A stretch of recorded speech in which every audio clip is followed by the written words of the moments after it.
안녕하십니까. 회개하고 복음을 믿으라 육과입니다. 우리가 지금까지 복음을 전할 때 어떻게 전했냐면 예수님을 믿으면 구원받습니다 라고 그렇게 전한 거죠. 당신이 죄를 지었지만은 예수님을 믿으면 다 용서받기 때문에 예수님 믿으십시오 라고 그렇게 전했습니다. 그런데 이 복음 전도에는 문제가 있는 거예요. 왜냐하면 하나님은 진짜 우리에게 구원을 줄 때 회개 없는 구원을 준 적이 없어요. 그러니까 지금 우리가 지금까지 전했던 이 복음은 뭐냐면 회개 없는 구원을 전하는 거예요. 그래 예수님 믿어라 구원받는다. 예수님이 십자가 가운데서 죽었기 때문에 예수님을 믿으면 당신이 죄인만 고백하면 예수님의 피의 은혜를 통해서 당신은 구원받는다라고 이야기를 했는데, 그런데 여기에 명점이 뭐냐면 회개 없이 예수님을 믿고 있다는 거예요. 진정한 회개. 그리고 우리가 이 오둠이라는 것이 딱 확정이 되고, 그러니까 죄가 딱 드러나죠. 우리가 하나님 자리에 올라가는 이 죄, 내가 주인된 죄가 얼마나 우습다는 사실을 내가 알게 되고, 이것이 마귀 중심이다 라는 것을 우리가 적나라하게 깨닫게 되잖아요. 그래서 이건 살아남을 수 없는 죄를 하나님께서 이 땅에 독생자를 보내주셔서 아들을 죽이기까지 하시면서 이 죄를 사여 주셨기 때문에, 이제 예수님이 오고 난 뒤의 죄는 어떤 죄냐? 바로 예수 믿지 않는 죄가 정말 무서운 죄다. 이것이 지옥가의 죄다. 예수 믿지 않는다는 것은 뭐냐면 여전히 내가 하나님의 은혜를 거부하고 여전히 내가 주인되어 살아가는 죄. 이것이 정말 가장 무서운 죄고, 이것은 지옥가의 죄고, 이것은 용서받을 수 없는 죄다라고 말했습니다. 하나님은 모든 죄를 다 용서하십니다. 심지어 살인죄까지도 용서하십니다. 그런데 어떤 죄를 용서하지 않을까요? 예수 믿지 않는 죄. 이 죄 때문에 가는 거예요. 물론 우리가 살인죄도 예수 믿지 않았기 때문에 저질렀겠죠. 그렇죠? 그런데 여러분, 우리가 살인자까지도 용서하시는 하나님이잖아요. 지존파, 고재봉이, 이런 사람들, 그리고 감옥에서 큰 죄를 지었던 사람들을 하나님이 얼마나 많은 용서와 자비를 베풀어 주십니까? 그 자들이 예수님을 믿고 회개할 때 용서하잖아요. 그런데 하나님이 진짜 용서하지 않는 죄가 있습니다. 하나님 이 죄도 용서해 주십시오 할 수 없는 죄가 있어요. 예수님을 믿지 않은 죄. 십자가를 욕되게 하는 죄. 마귀 중심으로 하나님을 여전히 대적하고 있는 이 죄. 하나님의 마음을 두 번 다시 아프게 하고 마귀가 저질렀던 죄보다 더 큰 죄가 바로 예수 믿지 않는 죄예요. 그러니까 예수 믿지 않는 죄가 얼마나 무섭다는 사실을 우리가 알면요, 저 세상 사람들 보면 큰일 났네. 그러니까 예수 믿지 않는 죄를 우리가 알면 알수록 지옥, 이제는 마땅히 지옥에 던져줘도 할 말이 없는 죄다. 정말 무서운 죄가 예수 믿지 않는 죄라는 사실을 우리는 적나라하게 알게 되는 거예요. 그래서 주님이 우리에게 구원을 주실 때 어떻게 하냐면 반드시 예수 믿지 않는 이 죄를 회개해야 구원을 주시는 거예요. 그러니까 이제는 우리가 복음을 어떻게 전해야 되는 거예요? 죄가 뭔지를 가르쳐 주고, 당신이 지금까지 예수님을 믿지 않은 죄를 반드시 회개해야 된다. 반드시 회개하지 않으면 안 된다는 것을 가르쳐 주는 거죠. 이제 내가 여전히 주인되어 있는 이 죄를 회개하고 예수님을 내 마음의 주인으로 믿을 때 당신은 진짜 구원을 받는다. 이렇게까지 가야 완전한 구원에 들어가는 거죠. 완전한 복음이죠. 그러니까 왜 지금까지 한국교회 성도들이 신앙이 엉망이었고 왜 복음을 만났다는데 십자가의 은혜를 우리가 알았다 하는데도 왜 변화가 되지 않고 왜 초대교회 성도 우리 신앙은 왜 다른가 보니까 처음부터 복음을 만나지 못해서 그런 거예요. 진정한 회개 속에 있지 않으니까 초대교회 성도들은 가짜가 없었어요, 여러분. 그 많은 초대교회 성도들의 신앙은요, 가짜가 없는 신앙이에요. 근데 우리는 가짜가 너무 많아요. 어떤 목사님은 교회 한 50% 정도 구원 못 받는다 할 정도로 그렇게 하시는 목사님도 계세요. 얼마나 가짜가 많으면 그런 이야기까지 하겠습니까? 그럼 왜 그러냐?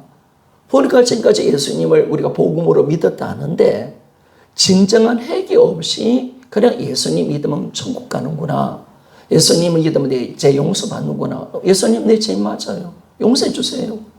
이런 어떤 논리를 가지고 믿으니까 진정한 회개가 일어나는 사람이 많지 않다는 거예요. 그런데 성경은 뭐예요? 여러분 사도행전 2장에 바울 베드로의 소개를 통해서 회개했던 이 엄청난 사건에 3,000명, 5,000명이 회개한 사건이 어떤 사건입니까? 바로 예수 믿지 않았던 죄를 저들이 처절하게 회개하는 역사 속에 그들이 성령의 은혜로 구원받는 역사가 일어나는 것을 보여주잖아요. 그러니까 우리가 진짜 회개 없이는 구원을 받지 못하는 거예요. 근데 지금까지 복음이 회개가 약한 거야. 회개 없는 구원을 전하고 있는 거예요. 그냥. 회개 없이 그냥 예수 믿으면 천국 간다 이러니까 진정으로 우리가 하나님이 원하는 구원의 자리로, 믿음의 자리로 들어갈 수 없고, 그러니까 뭐냐면 삶의 변화가 일어나지 않는 거. 복음은, 신앙은요, 처음부터 우리 신앙을, 삶을 변화시켜버려요. 늘 이야기하지만은 예수님 십자가와 부활은요, 그냥 우리가 믿는 정도가 아니에요. 그 십자가에 우리가 동참하고 그 부활에 우리가 실제적으로 동참하기 때문에 예수님 믿을 때 나도 죽고 예수님 부활할 때 나도 부활하는 거예요. 새로운 피조물로 완전히 거듭나는 거예요. 삶이 달라지는 거죠. 육의 사람에서 영의 사람으로 바뀌고요. 마귀 새끼에서 하나님 자녀로 바뀌고, 내가 주인 되었던 삶에서 예수님이 주인 된 사람으로 바뀌는 거죠. 흑암의 권세 가운데서 예수님 나라의 백성으로 딱 바뀌는 거죠. 나는 이 땅의 사람이 아니라 바로 하나님 나라에 속한 사람으로 딱 바뀌는 거죠. 나는 육신을 쫓는 자가 아니라 영을 쫓아가고 영원한 것을 위해서 사는 존재로 딱 바뀌는 거죠. 아멘 맞습니까? 그러니까 우리는 처음부터 바뀌는 거예요, 여러분. 처음부터 완전히 180도 바뀌는 거예요. 그게 언제 일어나느냐? 정확하게 복음을 통해서 내 죄를 회개할 때 그 역사는 반드시 일어납니다. 그런데 보니까 안 바뀌는 거예요. 아무리 가르쳐도 안 바뀌네. 여러분, 우리가 구원에 들어가지 않고 복음을 모르면서 내가 제자 훈련 양육이 될까요? 안 됩니다. 진정한 주인을 바꾸지 않은 사람은요, 아무리 가르치고 아무리 말씀을 듣고 은혜를 끼쳐도 뭐 그럴 수 있어요. 위로받을 수는 있어요. 십자가의 은혜 가운데서 간혹 감동이 되었어요. 눈물도 흘릴 수도 있어요. 그런데 삶은 안 바뀌어요. 아무리 말씀을 공부 가르치고요, 아무리 기도하면 기도해도요, 점점 자기가 자기 주인 되어서 자기로 해서 살아가는 거예요. 그러니까 삶이 전혀 바뀌지 않은 거예요. 중요한 것은 내가 뭘 많이 알고 신앙의 경륜이 내가 길어야 된다. 그 차원이 아니라 정확하게 주님을 만나는 거. 복음을 통해서 진짜 회개하여 예수님을 주인으로 믿는가? 이것이 중요한 것인 줄 믿습니까? 이게 정확한 거예요. 우리 교회 그 전부가 김원주 집사잖아요. 하나님이 부활 복음을 잡은 교회들마다 꼭 몇 명은 하나님 이 복음이 맞다는 것을 항상 보여주는 샘플이 있어요. 정확하게 보여주는 거예요. 신앙생활 오래 했나요? 아니죠, 여러분. 진짜 거듭나니까. 진짜 변화가 일어나니까. 진짜 회개하여 정말 구원의 은혜 자리에 들어가니까 그 삶이 완전히 변화되는 거죠. 그러니까 중요한 것은 회개인 것. 진정한 우리 믿음의 자리로 들어가고 회개 없이는 예수님을 절대로 믿을 수 없습니다. 그러니까 회개가 빠지니까 전체 복음이 약한 거죠. 왜? 이 어둠이 뭔지를 모르고 제가 정확하게 모르니까 회개가 나오지가 않는 거예요. 회개 정도 뭐예요? 내가 뭐 악한 죄 정도 지었습니다. 나는 죄인입니다. 주님, 내가 죄인인 거 고백하니까 예수님 내 죄 용서해 주세요. 끝. 그러니까 나는 구원의 티켓을 받은 거예요. 그게 아니죠, 여러분. 진짜 우리 죄는 예수님을 믿지 않은 죄, 여전히 내가 주인되어 살아있는 죄를 진짜 회개하고 내 마음에 예수님을 주인으로 믿는 것인 줄 믿습니까? 여러분, 이것만 하면 다 되는 거예요. 이것만 하면 되는 거예요. 여기서 변화가 있고요. 여기서 거듭남이 있고요. 여기서 모든 것이 결정이 나는 겁니다. 그래서 우리 40페이지 봅시다. 예수님을 믿지 않은 죄를 회개해야 구원을 얻는다. 우리가 회개할 죄가 이 죄라는 거예요. 밑에 읽겠습니다. 마음에 자기가 하나님이 되고 자기가 주인 되어서 하나님께 범죄한 우리를 위하여 하나님께서 독생자 예수님을 십자가에 내어주셨다. 그럼에도 불구하고 예수님을 믿지 않는 것은 또다시 하나님을 배척하는 악랄하고도 무서운 죄이다. 그러므로 예수님을 믿지 않는 이 죄를 하나님께서 회개해야 죄사함과 구원을 얻을 수 있다. 아멘. 반드시 이 죄를 회개해야 합니다. 하나님 구원의 조건을 이걸 걸었습니다. 바로 예수님을 믿지 않은 죄를 네가 진짜 회개해야 된다. 그럴 때 죄사함을 주고 우리에게 구원을 준다고 하나님 약속하셨습니다. 구원도 하나님과 언약입니다. 우리는 절대로 아무나 구원받는 게 아닙니다, 여러분. 하나님 사랑이기 때문에 구원해 준다라고 주님이 말씀한 적이 없습니다. 하나님은 공의의 하나님이십니다. 그래서 그 죄를 사하여 주시고 우리를 사랑해 주시는 거죠. 그러니까 우리를 죄사함을 주고 구원을 주시는 하나님이죠. 그래서 우리가 보니까 성경이 이미 그걸 이야기하고 있는 거예요. 성경이 분명히 회개하고 복음을 믿으라고 먼저 누가 말씀하셨냐면 먼저 예수님이 먼저 말씀하셨습니다. 41페이지 같이 제가 읽겠습니다. 예수님께서 회개하고 복음을 믿으라고 말씀하셨습니다. 주님이 이 땅에 오셔서 회개를 외치셨잖아요. 회개하고 천국이 가까이 왔다. 회개하고 복음을 믿으라고 예수님이 처음 선포하셨는데, 그런데 복음이 예수님이잖아요. 복음. 그걸 통해서 영원한 생명을 얻는 건데 회개하고 믿으라고 이야기하는 거예요. 자, 같이 한번 읽어봅시다. 마가복음 1장 15절 말씀입니다. 시작. 가라사대 때가 찼고 하나님의 나라가 가까웠으니 회개하고 복음을 믿으라 하시더라. 아멘. 바로 예수님도 이 땅에 오셨을 때 반드시 회개를 외친 거죠. 세례요한도 회개를 외친 거예요. 물 세례를 외쳤고 주님은 성령을 통해서 받는 회개, 그걸 외치신 거죠. 그래서 회개하고 복음을 믿으라고 분명하게 말씀을 하셨습니다. 그리고 그뿐만 아니라 두 번째 보니까 사도들이 전한 복음에도 여전히 회개와 믿음을 전가하고 있는 것을 알 수가 있습니다. 자, 사도행전 20장 21절 제가 같이 한번 읽어봅시다. 시작. 유대인과 헬라인들에게 하나님께 대한 회개와 우리 주 예수 그리스도에 대한 믿음을 전가한 것이라. 아멘. 그래서 바울이 에베소 교회에 어떤 복음을 전하냐면 하나님께 대한 회개. 그렇죠? 이건 하나님께 하는 거죠. 하나님께 우리가 진실하게 나와서 내가 지었던 죄를 회개하셔야 돼요. 회개는 하나님께 하는 겁니다. 우리 죄는 하나님을 마음 아프게 하는 거예요. 내가 사람을 미워하고 내가 어떤 도둑질하고 거짓말하고 남에게 고통을 주는 이 죄조차도 사실은 먼저는 하나님께 회개하셔야 합니다. 그리고 물론 그 사람에게도 함께 회개해야 되겠죠. 그러나 분명히 죄는 하나님을 마음 아프게 하는 겁니다.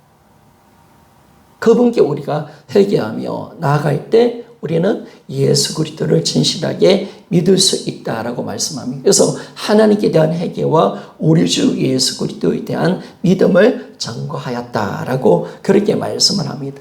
사도행전 2장 36절에서 38절 우리 같이 한번 읽어보기를 원합니다. 시작. 그런즉 이스라엘 온 집이 정령이 알지니 너희가 십자가에 못 박은 이 예수를 하나님이 주와 그리스도가 되게 하셨느니라 하니라. 너희가 이 말을 듣고 마음에 질려 베드로와 다른 사도들에게 물어 가로되 형제들아 우리가 어찌하였고 하거늘 베드로가 가로되 너희가 회개하여 각각 예수 그리스도의 이름으로 세례를 받고 제사함을 얻으라. 그리하면 성령을 선물로 받으리니 아멘. 보니까 베드로가 이 오순절 성령의 능력을 받고 모이는 그 사람들에게 복음을 전할 때 부활을 통해서 예수 그리스도가 바로 주와 그리스도심을 확정했습니다. 그런데 그런 예수님을 너희들이 믿지 않고 죽였다는 거예요. 너희들이 죽였기 때문에, 너희들이 예수님을 믿지 않았기 때문에 그 예수를 죽였으니까 빨리 회개하라는 거예요. 너희들이 주인 되어서 그 짓을 했잖냐? 그분을 몰라봤잖냐? 그분이 그렇게 자신이 하나님 아들이라고 이야기했고 그리스도라고 그렇게 말씀을 그렇게 많이 전했는데 너희들이 주인 되어서 예수님 믿고 싶지 않아서 예수님을 죽인 너희 당사자잖냐. 너희들이 예수 믿지 않는 이 죄를 회개하고 너희들이 구원을 받으라 라고 말하는 거죠. 그래서 어찌하였고 그들이 무너지면서 철저하게 예수님을 믿지 않아서 자기가 주인 되어 예수님을 죽인 죄를 회개할 때 그들에게 구원의 은혜가 임하는 것을 알게 되어집니다. 그러니까 베드로가 뭘 전한 거예요? 회개죠, 회개. 회개를 통해서 예수님을 믿으라. 그러니까 분명한 회개가 있고 난데 예수님을 믿을 수가 있는 거죠. 근데 우리는 이게 너무 약한 거예요. 그냥 슬쩍 지나가는 거예요. 별 의미가 없이 이야기하는 거예요. 믿음만 강조를 하는 거예요. 아닌데 사실은 회개를 강조해야 되는데 회개를 강조해야 우리가 저절로 예수님을 정확히 믿을 수 있는데 이 회개를 외치지 않으니까 구원이 엉망이 돼버리는 거예요. 가짜 구원을 얻게 되는 거예요. 진짜 예수님 믿는 사람이 드물어지는 이 복음의 역사가 일어나는 것을 알게 되는 거죠. 그래서 분명히 예수님도 회개하고 복음을 믿어라. 그리고 베드로와 예수님의 제자들도 사도들도 보니까 바울도 마찬가지 반드시 회개를 외쳤고 그 다음에 예수님을 믿으라라고 그렇게 선포한 것을 알게 되어집니다. 자, 넘어가겠습니다. 그러면 회개할 때 어떤 역사가 일어납니까? 회개할 때 42페이지 보니까 이 회개를 통해서 구원에 이르게 되었습니다. 구원에 이르. 반드시 하나님은 회개를 통해서 우리에게 구원을 주신다고 말씀을 하고 있는 겁니다. 그러니까 이 회개가 정말 절박하고 긴박한 거죠. 반드시 구원은 회개를 통해서 온다는 사실을 항상 기억해야 합니다. 그래서 예수님 믿지 않는 이 죄를 진실하게 회개하는 자에게 하나님이 구원을 우리에게 주시는 겁니다. 그래서 작은 1번 회개는 구원에 이르게 한다. 작은 1번 구원에 이르게 하는 회개. 자, 같이 한번 읽어봅시다. 시작. 하나님의 뜻대로 하는 근심은 후회할 것이 없는 구원에 이르게 하는 회개를 이루는 것이요 세상 근심은 사망을 이루는 것이니라. 고린도전서 후서 7장 10절입니다. 구원에 이르게 하는 회개. 반드시 구원을 받기 위해서는 회개해야 된다라고 말씀합니다. 두 번째, 생명을 얻게 하는 회개입니다. 사도행전 11장 18절 말씀 같이 읽어봅시다. 시작. 저희가 이 말을 듣고 잠잠하여 하나님께 영광을 돌려 가로되 그러면 하나님께서 이방인에게 생명 얻는 회개를 주셨도다 하니라. 아멘. 구원을 받아서 생명을 얻는 것도 반드시 회개를 통해서 임하는 놀라운 은혜를 주신 거예요. 그러니까 놀라운 일이 생겼죠. 사마리아 지역에 회개 역사가 일어난 거예요. 와, 보니까 어떻게 회개 역사가 일어나? 사도들은 아는 거예요.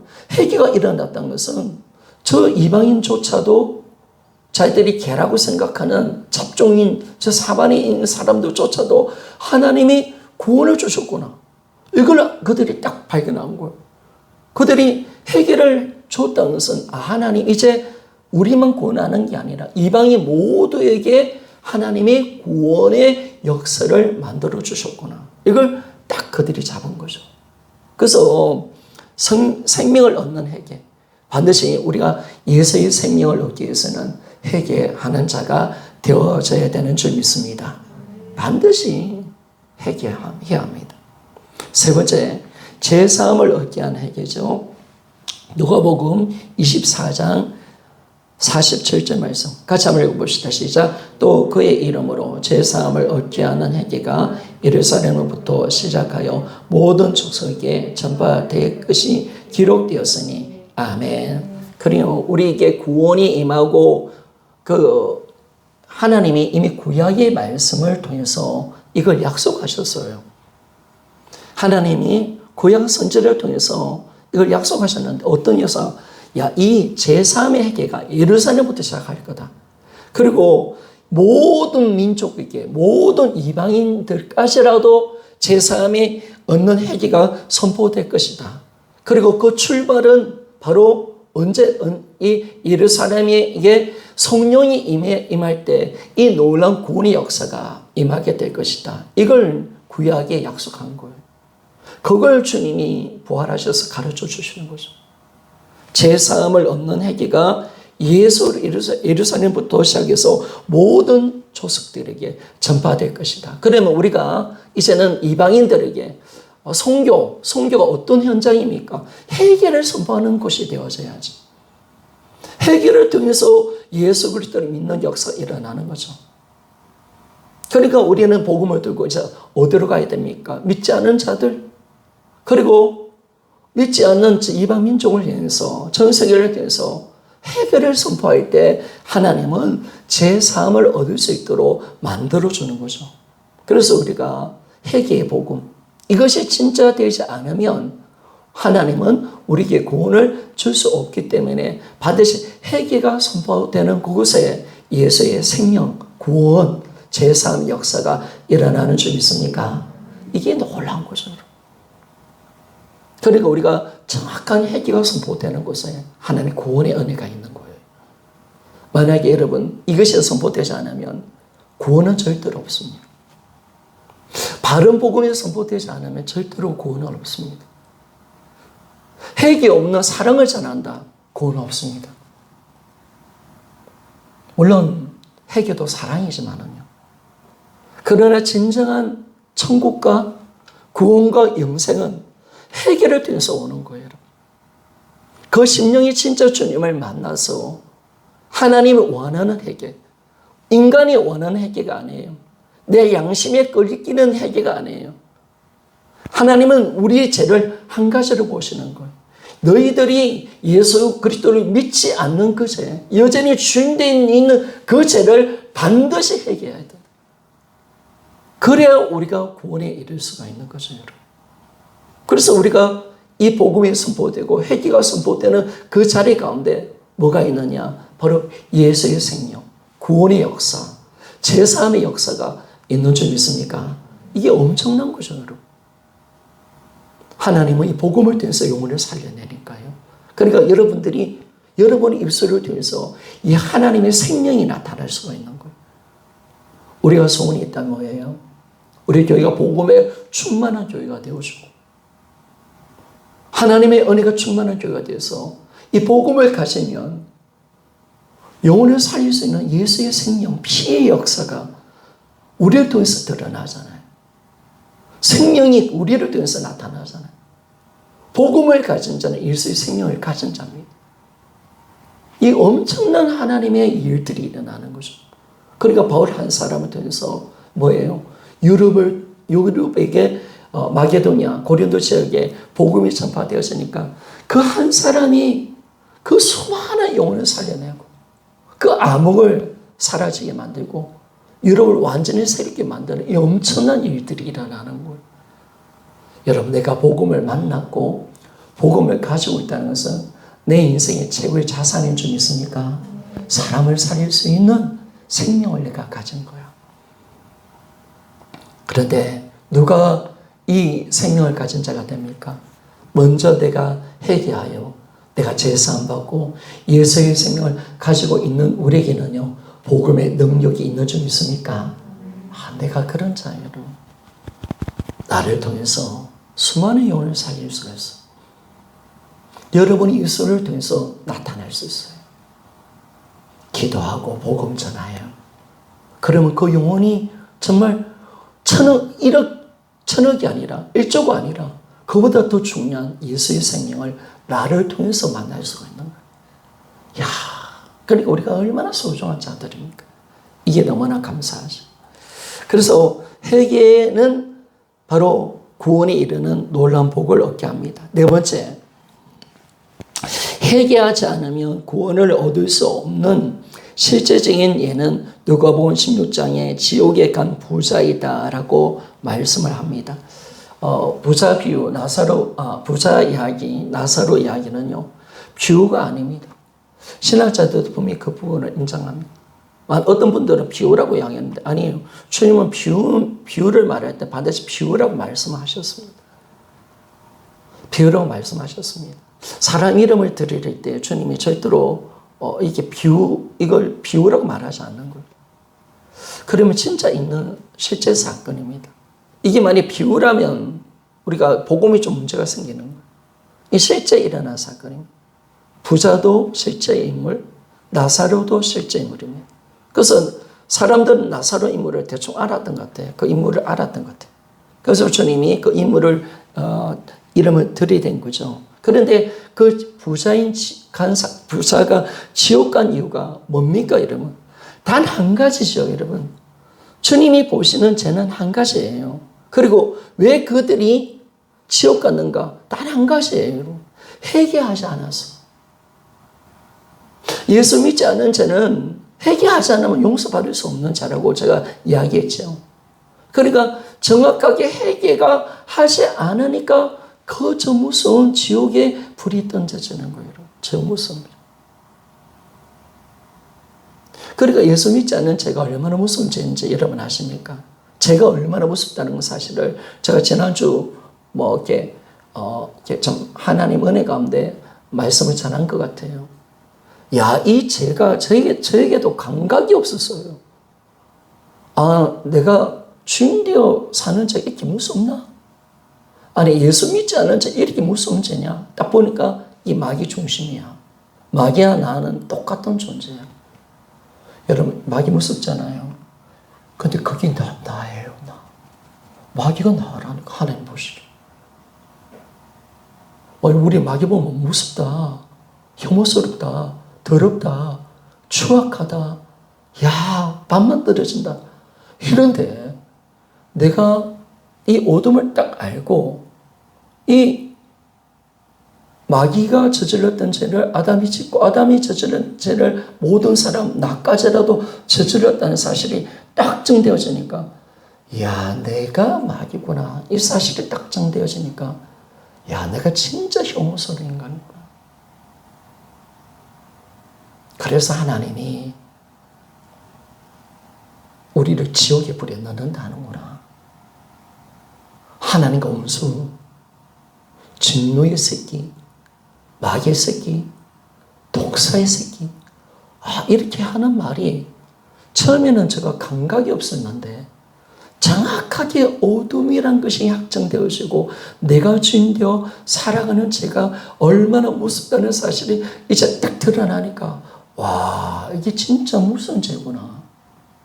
더 나아가서 예수님 믿지 않는 이 죄는 그 죄보다 더 무서운 죄구나.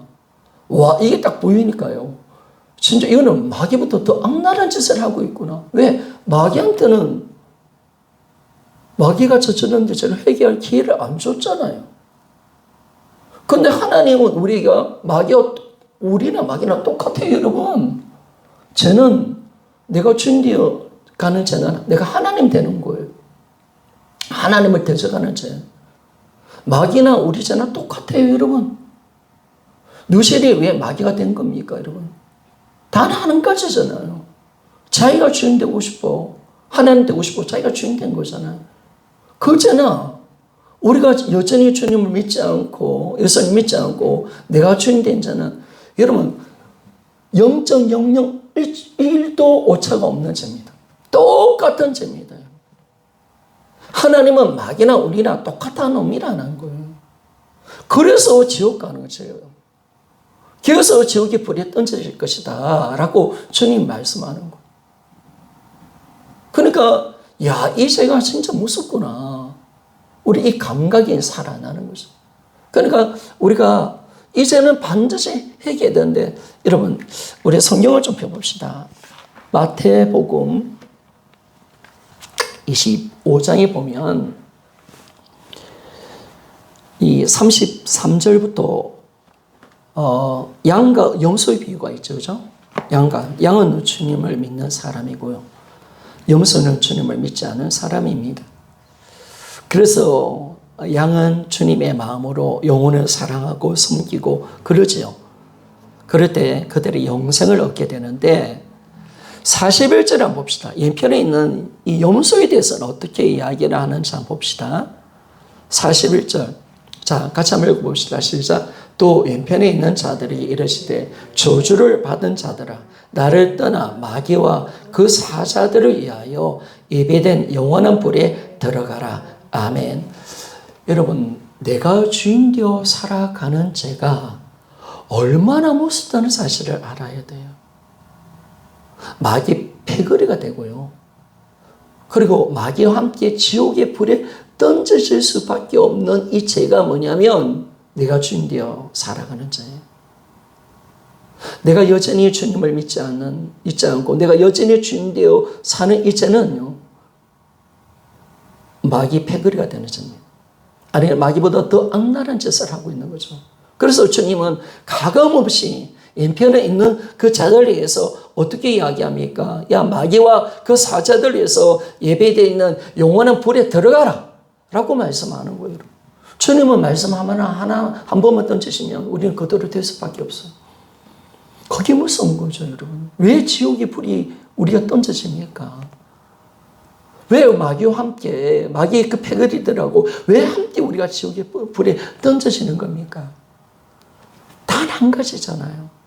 바로 내가 예수님을 믿지 않는 이 죄. 그러니까 오늘 부자가 왜 지옥의 불에 던져지는 거예요? 지옥에 가보면 아는 거예요, 여러분. 지옥에 가보면. 지옥에 가보면 아는 거예요. 야, 내가 예수 믿지 않는 이 죄를 회개하지 않고 내가 여전히 주인 되어 살았던 이 악랄한 죄, 십자가를 욕되게 하고 하나님 구원의 기회를 내가 짓밟았던 이 죄가 딱 보이는 거예요. 회개하지 않아서 내가 지옥 가는구나. 회개하지 않아서 지옥 가니까 뭐예요? 아브라함 품속에 있는 나사로를 보내서 지옥에 있는 사람들 소원은 뭘까요? 자기는 어쩔 수 없이 지옥의 불 속에서 고통받을 수밖에 없는 너무나 뜨거워서 소원이 뭐예요?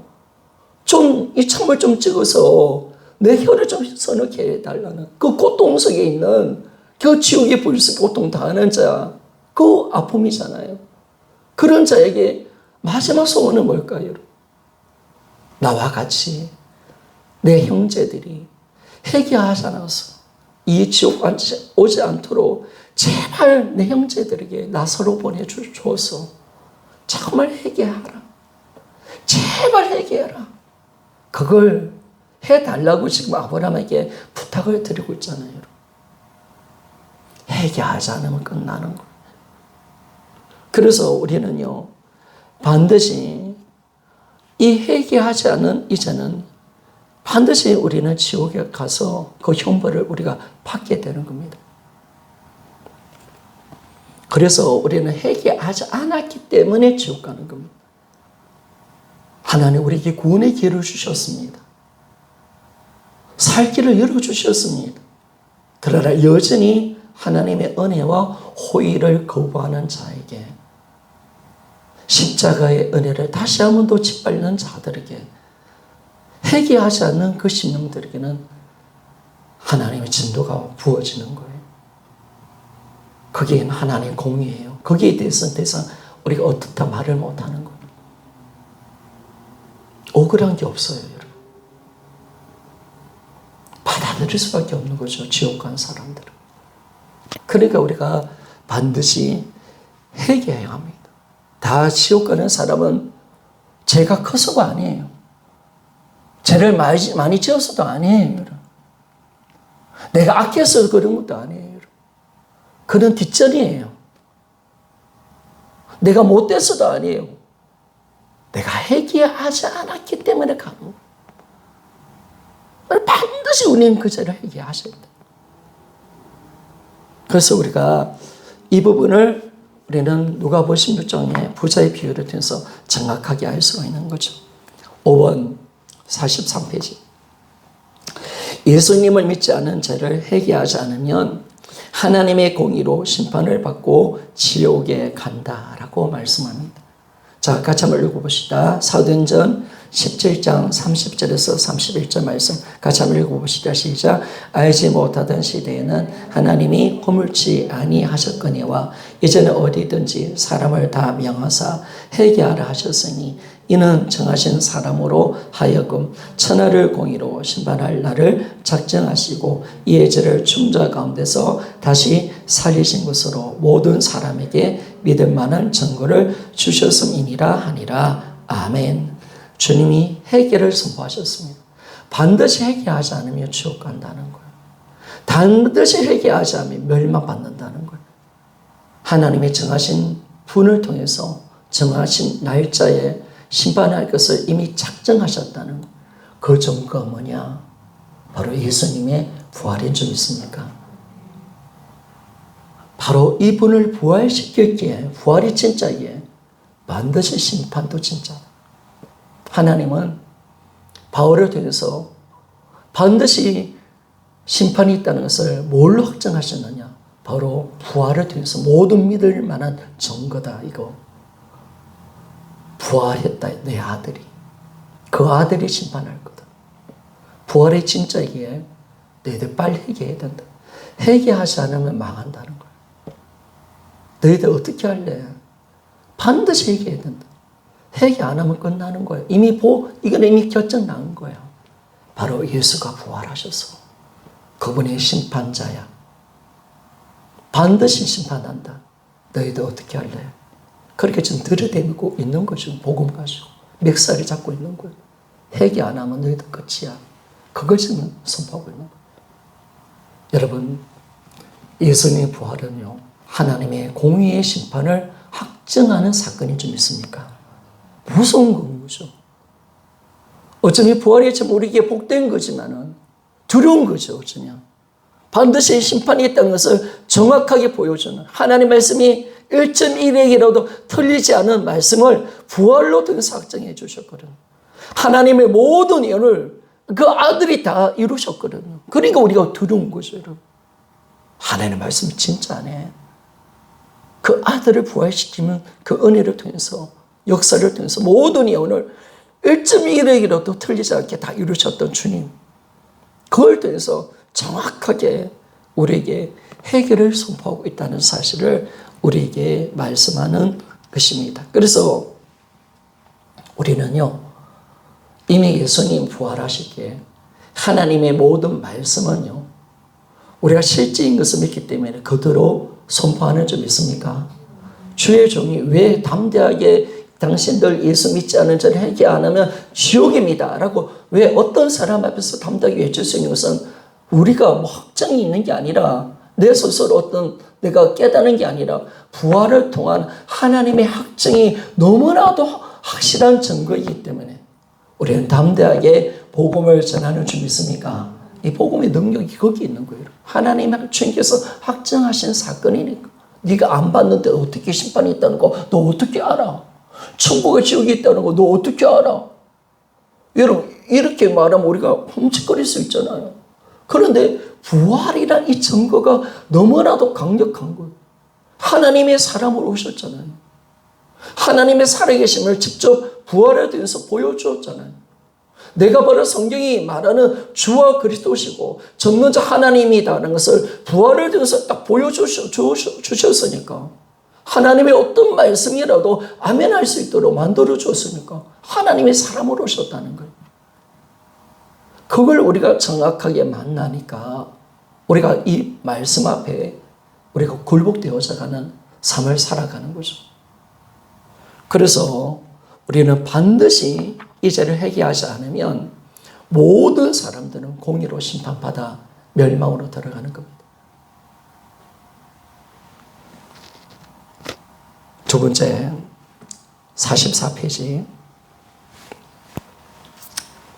두 번째, 예수님을 마음의 주인으로 믿어야 구원을 얻는다. 이까지 합시다.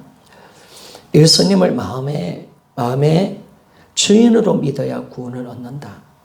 예수님을 믿는다는 것은 예수님을 주인으로 믿는 것이다 라고 말했습니다.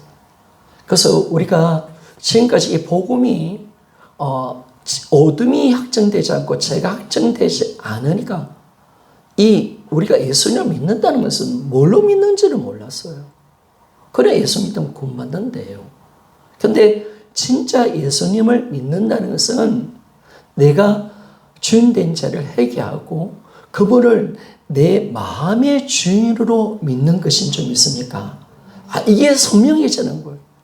이게 정확해지는 거예요. 야, 예수님을 주인으로 믿는 거야. 예수님은 나의 주, 나의 하나님이라고 고백하는 것이 진짜 믿음이야. 이게 너무나도 선명하게 열려져 가는 겁니다. 저 밑에 부분 읽겠습니다. 예수님께서 죽으시고 부활하신 것은 부활하신 우리의 주인이 되시기 위해서이다. 자, 우리가 보면요. 로마서 14장 9절 말씀 밑에 있죠. 한번 읽어봅시다. 시작. 이를 위하여 그리스도께서 죽었다가 다시 사셨으니 곧 죽은 자와 산 자의 주가 되려 하심이라. 아멘. 예수님 부활이라는 이 부분이 부활의 진정한 의미, 부활이 보여주는 사건의 진정한 의미는 뭐냐면 물론 영원한 것도 있다는 것도 보여주지만은 사실 부활의 가장 큰 증거 의미는 뭐냐면 예수가 누구인지를 보여주는 거예요. 그분은 우리의 하나님이신 줄 믿습니까? 바로 이분이 우리 인생의 만왕의 왕이신 이분이 바로 우리를 만드신 창조주시다. 우리 인생의 진짜 주인이 이분이시다. 이걸 확증해 주는 사건이 여러분 예수님 부활인 줄 믿습니까? 이 복음을 예전에 이까지 못 본 거예요. 부활을 믿는다 했지만은 부활을 안 믿는 그리스도인이 어디 있습니까, 여러분? 기독교 부활에 대해서 세워졌는데 근데 왜 부활 복음이 터지기 전에 이게 안 나온 거예요, 여러분? 왜? 제가 안 나오니까 이게 안 나오는 거예요. 정확하게 부활을 통해서 부활이라는 이 의미가 뭐냐면 예수가 누구인가 이걸 보여주는 확실한 증거거든요. 그분이 하나님이시고 그분이 전능자 하나님이시고 나를 살리기 위해서 이 땅에 오신 나의 구원자이신 것을 나의 주인인 것을 뭘로 우리 확정해 주는 겁니까? 바로 부활이죠, 여러분. 그래서 예수님의 부활은 죽은 자와 산 자의 주가 되시기 위해서 예수님이 부활하신 거예요. 그분이 주인이라는 거예요. 우리 인생의 주인을 만난 자예요. 내가 주인인 줄 알았잖아요. 속았잖아요. 마귀한테 속았어요. 이것이 얼마나 큰 죄인 줄을 몰랐어요. 근데 진짜 주인이 오신 거예요. 진짜 주인을 만난 거예요. 하나님을 만난 거예요. 하나님 앞에 섰을 때 여러분 우리가 어떤 죄를 해결해야 될까요, 여러분? 야, 주님, 지금까지 내가 이 땅에 전부인 줄 알고 내가 주인 되어 살았네요. 하나님 살아계시네요. 당신이 내 인생의 주인이시네. 내가 주인 된 죄를 나는 진짜 회개할 수밖에 없네요. 이렇게 들어가는 거죠, 여러분. 부활의 주님을 만나면 그 고백을 진실하게 할 수밖에 없는 것입니다. 그래서 우리는요, 예수님을 믿는 것은 다른 것이 아니에요. 그분을 내 인생의 주인으로 믿는 거예요. 아멘입니까? 그리고 예수님 내 인생의 주인인 거죠. 나의 모든 삶의 주인. 내 거는 아무것도 없는 거죠. 아무것도 내 몸도, 내 건강도, 내 자녀도, 내 물질도, 내 어떤 것도 내 거 없는 거죠. 그래서 주님이 주인이시니까 주님 마음대로 하시는 거예요. 그리고 주님이 주인이시니까 나중에 우리를 심판하신다는 거예요. 달란트 비유. 다 내 거니까 너는 심판받아야 돼. 여러분, 우리는 심판받는 자는 좀 있습니까? 물론 그 심판은 어떤 심판이에요? 배보자 심판, 지옥 가는 심판이 아니라 우리는 예수 그리스도의 심판대 가운데 서는 좀 있습니까? 상을 향한 심판. 반드시 우리는 심판받습니다. 왜? 그분이 주인이시니까. 우리가 심판을 반드시 받아요. 그러니까 우리가 잘 살아야죠. 너 내 거 가지고 뭘 했니? 너 정말 내 거 가지고 어떻게 살았니? 그러니까 여러분 보세요. 유튜브 같은 거 보면 잘 사는 사람들, 예수 믿지 않고 잘 사는 돈이 있는 사람들 보면 기가 찬 이야기들이 많다. 시계 하나가 1억짜리고, 그죠? 차를 몇십억짜리를 사고, 옷이 몇천만 원짜리고. 여러분, 그 사들 앞으로 어떻게 될까요? 왜 사치하는 자가 왜 지옥에 던져지는지 아십니까? 주님 건데 지끄러워 생겨서 함부로 썼잖아요.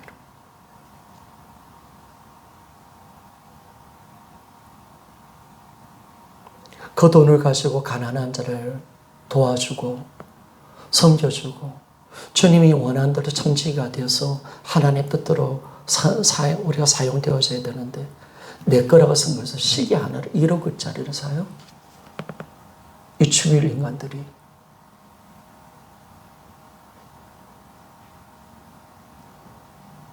자기 돈이라고 생각해서 비싼 차를 사요? 온갖 나쁜 짓 다 해요? 그러니까 그들은 나중에 죽에 불에 던져지는 거예요. 반드시 사치하는 자는 하나님이 반드시 허용을 하고 외식하고 그 세상을 짝하고 하나님 것을 함부로 도둑질하는 인간들에게 하나님께서 반드시 심판한대요. 왜 그럴까요, 여러분? 그 하나님 거니까, 여러분. 하나님이 모든 인생의 주인이시니까 하나님 하시겠다는 거예요. 그러니까 우리가 참 무서운 거예요, 여러분. 그러니까 여러분들이 철저히 오늘 정직으로 사셔야 돼요. 하나님 것을, 나의 모든 것을 하나님 것임을 고백하고 마치 다윗처럼 나의 모든 것은 당신이 다 줘서 내가 지금 당신께 드리는 겁니다. 다 모든 것은 당신 것입니다. 다 주님의 주재권을 인정하면서 하나님 원하는 대로 내 시간과 삶을 드리고요. 하나님 원하는 대로 내 물질을 사용하지 않으면 이것은 나중에 다 죄가 되는 거예요. 여러분, 우리가 예수님을 주인으로 믿는다라고 하는데 그 신앙이 진짜인가 가짜인가 어디서 드러나는 거예요?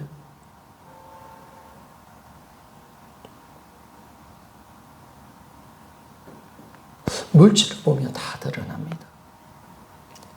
시간을 어떻게 사용하느냐 보면 다 드러납니다.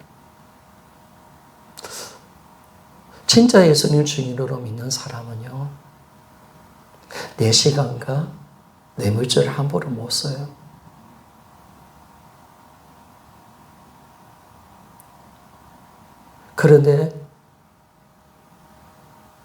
그리고 남편도 자녀도 내게 아니니까 함부로 못 대하는 거죠.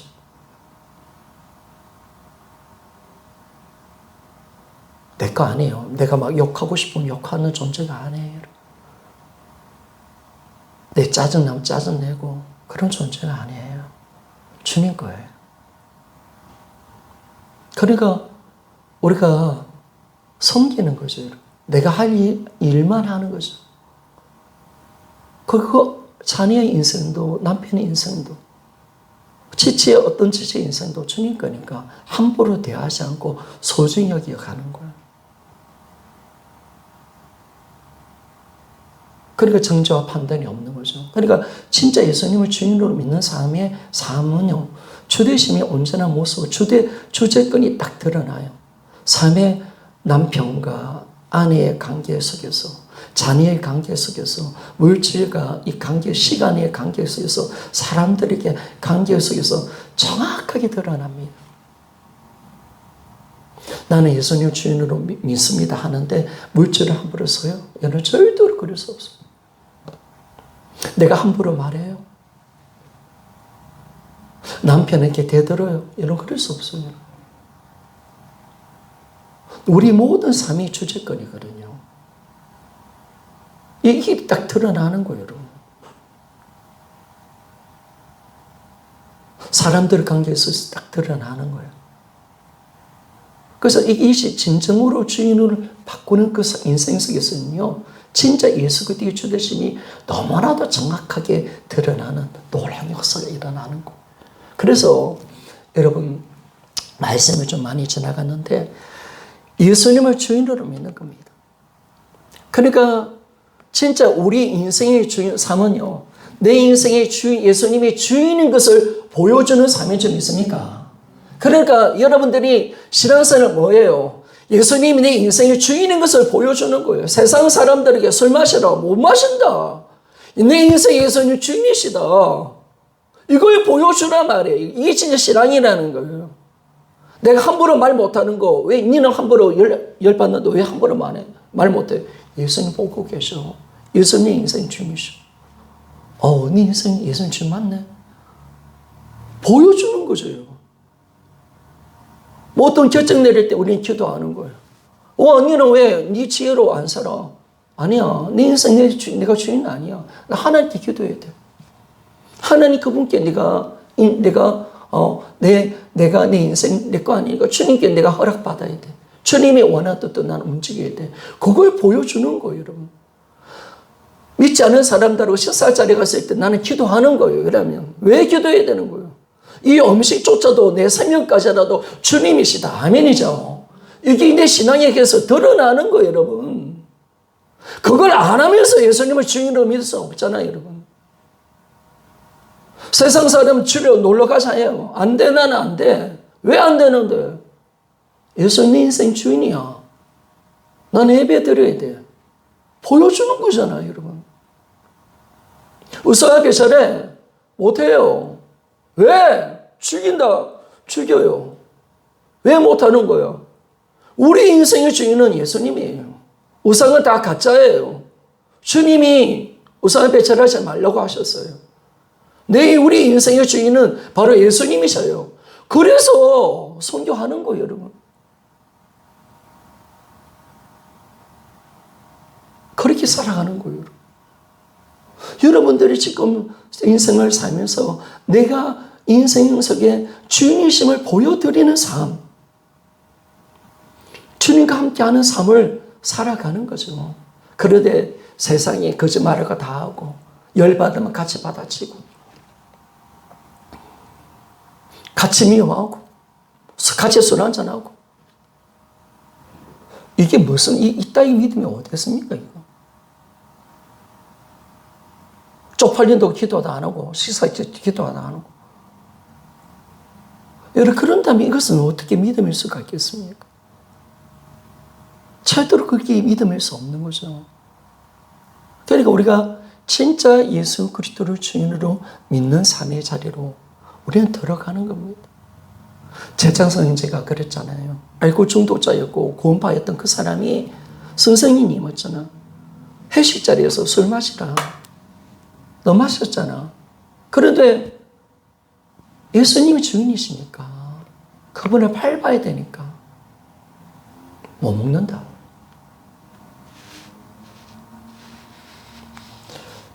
세상 살아가 보면요. 직장생활을 저도 직장생활 해봤지만은 술자리 같은 데서 술을 안 먹는 것이 쉬운 작업은 아닙니다.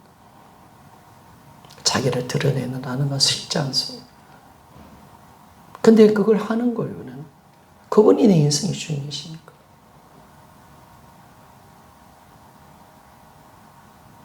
여러분, 그래서 우리는요, 내가 그냥 이 술로만 주인 되는 게 아니죠. 나의 모든 삶 자체가. 오늘 주님 말씀하신 누가 주인이냐? 네가 주인이냐? 내가 주인이냐? 염려하는 거 다 내가 주인대로 살아가는 거예요.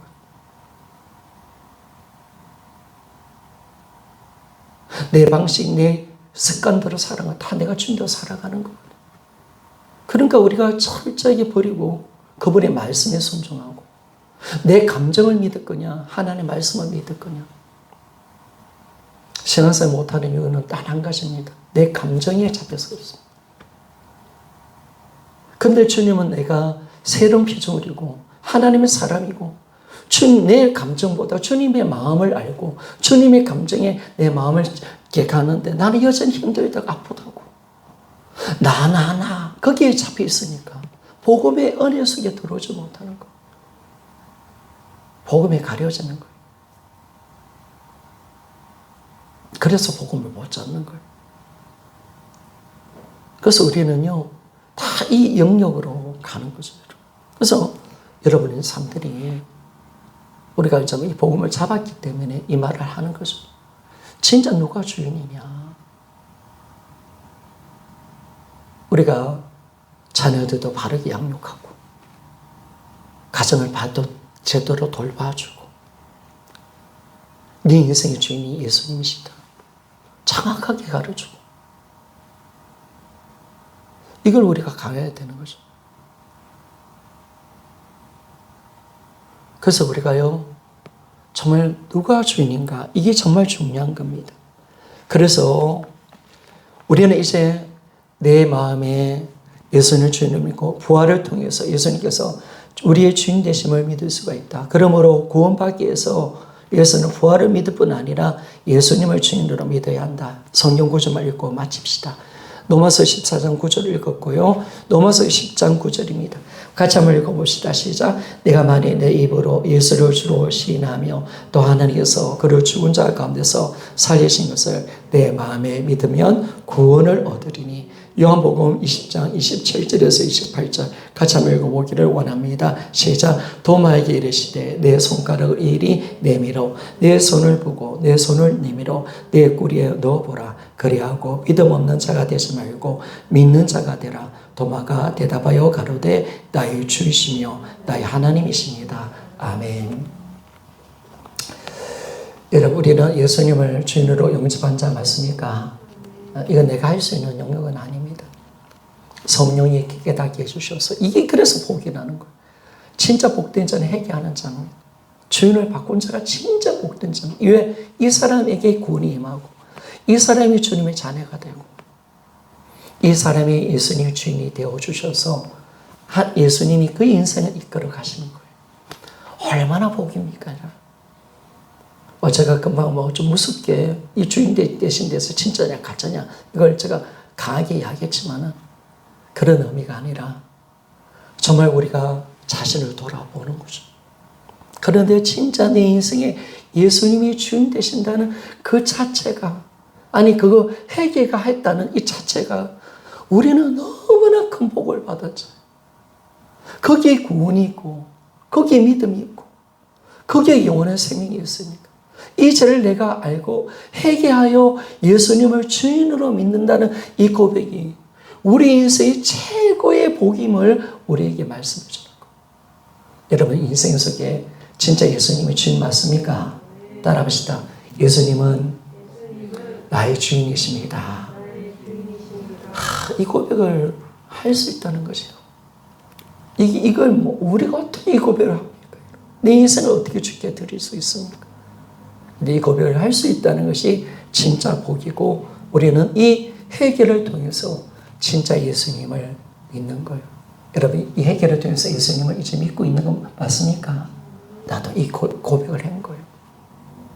진짜한 회개를 통해서 예수님을 내 마음의 중심으로 영접하는 그런 일들이 일어난 거예요. 그래서 그분을 이제 내 마음의 중심에 모셔서 간혹가다 속을 때도 있고 넘어질 때도 있지만은 그러나 내 인생의 예수님 그리스도의 주님이심을 날마다 믿고 의지하며 살아가는 우리 인생이 얼마나 복이 그런 자에게 저주와 심판이 끝나고 천국이 우리 것이고 하나님의 자녀가 되는 구원의 열매 속에 은혜 속에 들어가는 우리 모두가 되는 줄 믿습니다.